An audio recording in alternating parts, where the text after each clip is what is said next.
Kapag pumanaw na ang isang magulang, nawawala ang init ng mga pagdiriwang. Kapag umalis na ang isang magulang, para bang may malaking puwang na hindi kayang punan ng kahit anong kasayahan. Dati, ang bawat tahanan at salo-salo ay mainit at buo, pero ngayon, tila may malamlam na katahimikan sa bawat handaan.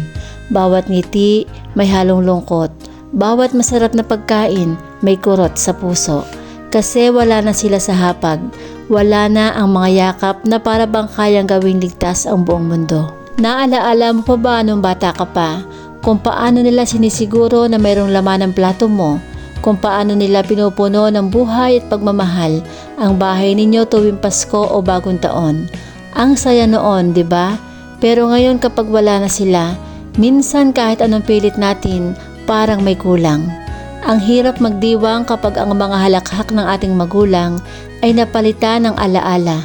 Pero minsan, natututo rin tayong magpakatatag dahil iyon ang gusto nila para sa atin.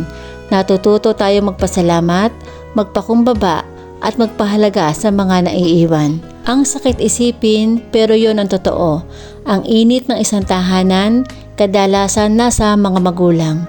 Kaya habang nariyan pa sila, gawin natin ang lahat para ipadama sa kanila kung gaano natin sila kamahal dahil darating ang araw na ang mga yakap at mga alaala na lang nila ang maiiwan sa atin.